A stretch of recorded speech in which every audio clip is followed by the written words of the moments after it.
Donc, il se disait, si mes propres parents me maltraitent ainsi, qui va m'aimer? Si, voilà, quelle femme, voilà, qui va m'aimer? Qui pourra vraiment m'aimer? Donc, du coup, il n'y avait pas cette assurance-là de garçon. Vous voyez l'assurance que les garçons ont. Bon. C'est sur les pas des anciens que nous voulons marcher. C'est sur leurs témoignages que nous voulons prendre l'élan pour affronter la vie.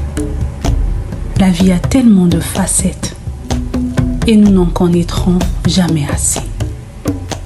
Mais il y a de ceux-là qui ont déjà traversé la frontière et qui nous ont rapporté le témoignage.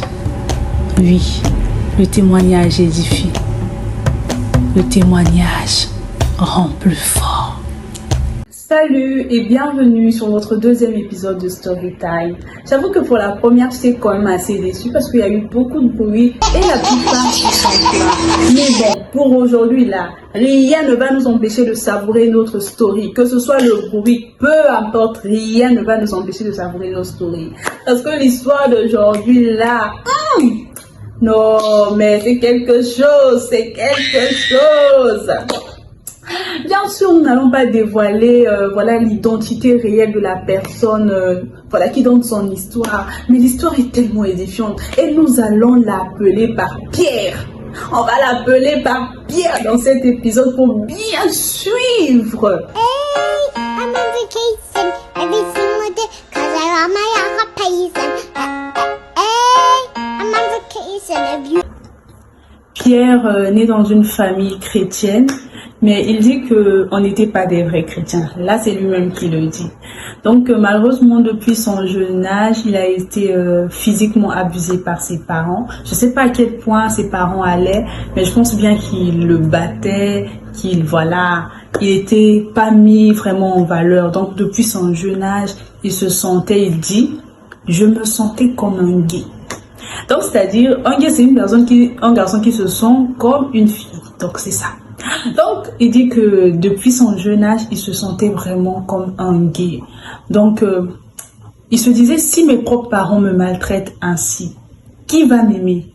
Si, voilà, quelle femme, voilà, qui va m'aimer? Qui pourra vraiment m'aimer? Donc, du coup, il s'était renfermé en lui-même. Il dit qu'il passait beaucoup de temps à jouer aux jeux vidéo.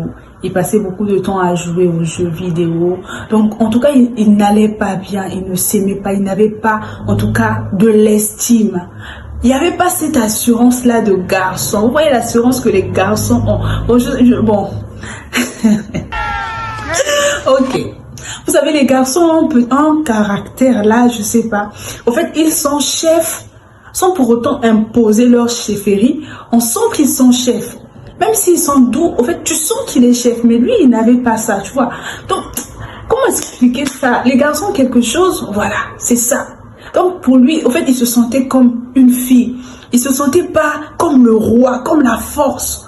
Du coup, il s'était renfermé en lui-même, un garçon timide.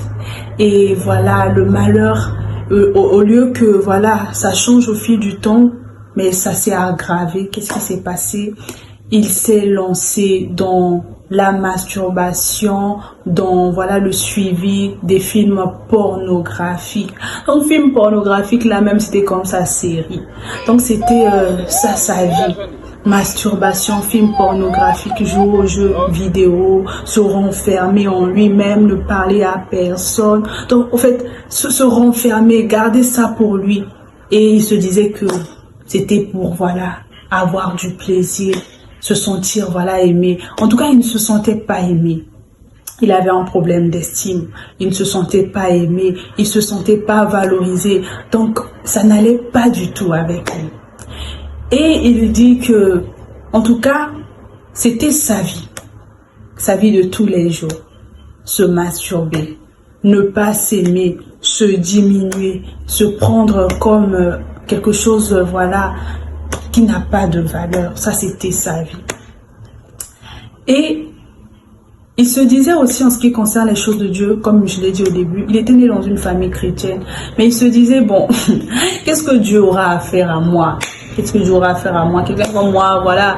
Il dit que, bien qu'on n'était pas des vrais chrétiens, mais j'avais quand même la connaissance des choses de Dieu. Mais bon, je me disais, bon, quelqu'un comme moi, qu'est-ce qu'il va bien vouloir, voilà, de moi? Qu'est-ce qu'il va bien vouloir de moi? Du coup, il dit une fois. Non, c'est beau cette histoire. Un jour maintenant, notre Pierre a entendu l'Esprit du Seigneur parler dans son cœur. Il disait, en fait, il dit, j'ai ressenti l'amour, un amour que je n'avais jamais ressenti.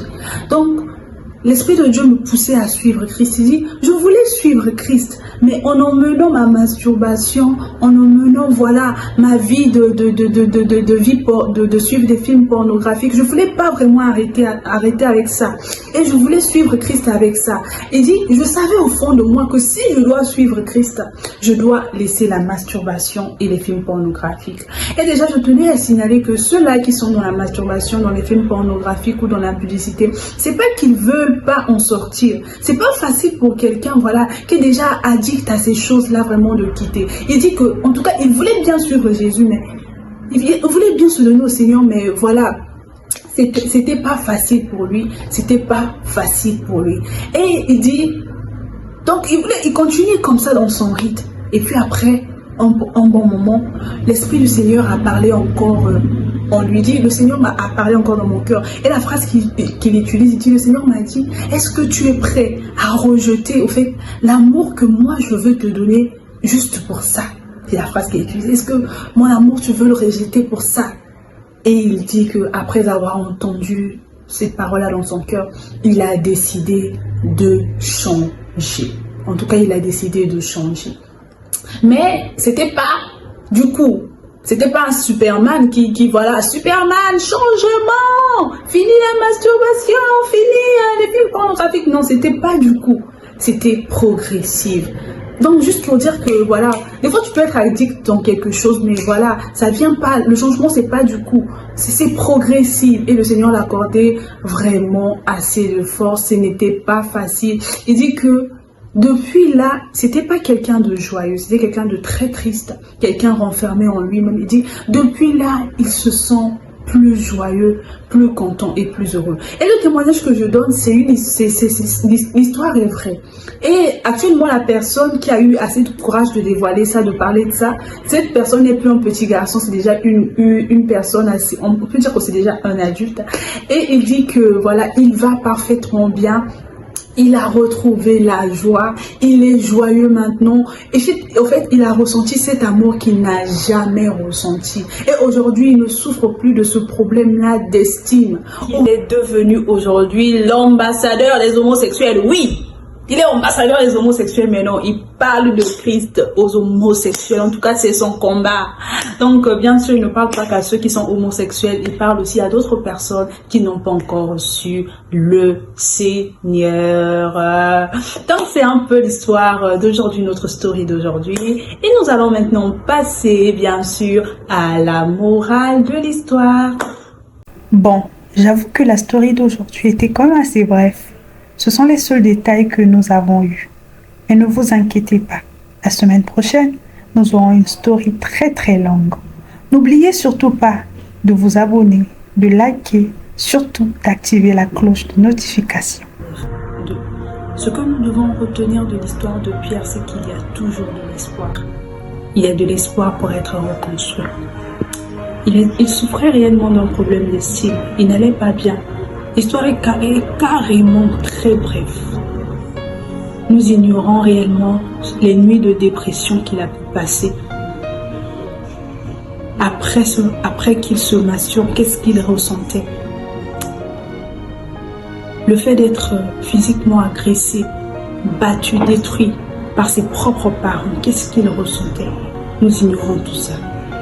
Mais aujourd'hui, il est devenu un porteur de paix et de joie pour les autres.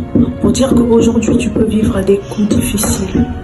C'est pour te façonner, pour que demain, tu deviennes ce porteur de joie, ce reconstructeur des autres.